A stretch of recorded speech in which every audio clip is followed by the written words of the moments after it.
Ilang nakuha guys sa unom ka oras nila nga paglangoy-langoy sa dagat.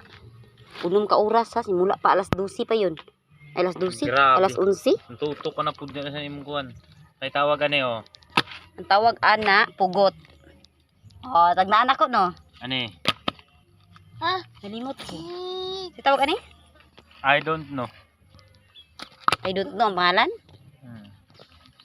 Ano yung pangalan ni ba? Kani mo maning mabaho. Mo ni siya ang mabaho nga isda, guys. Mabaho. Ito ba yun, di ba? Ba yun? Ay ba pala to? Ano to, di ba mahal? Butterfly? Ah. Butterfly, no? Ito sa tawag kani. Kani, blackfish. Ano siyang gitawag blackfish? Blackfish do. Kani, ano ginawa pa mo na siya. Tanawa na gud niyo guys ang unsa ka. Mo ni siya ang timailhan nga grabe pa jud ka fresh oh. Ano yan? Muna siya nga timailhan guys nga mao pa jud ang pagkuha gyud oh. Snake? Kaya tanawa ga ginawa pa isda ay ginawa pa gyud. Tora oh halas. Muna siyang halas sa dagat nang gitawag sa Mindanao nga bakasi. Ayan oh ga ano pa oh. Galihok-lihok pa ang bakasi. Lami na siya paksiyon. Pinakalami nga luto paksiyon. Wala galihok pang halas.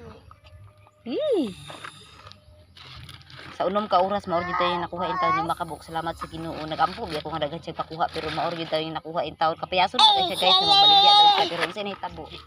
Kapayason kaayo. Pero sige na lang kay natay tulahon kay naghulat ko kay magluto ko tinula. Kay lami oh, muna siya ang fresh kaayo oh. Ingana ang fresh ha pag mukan gimo sa palengke gali ka ng pula pa kay siya og hasang. Ay, wasi kun kana si. Namo ko inchik nga kauban oy. Unsa? Nagsisikot What's that? What's that? Iwas kita. Iwas kita kita.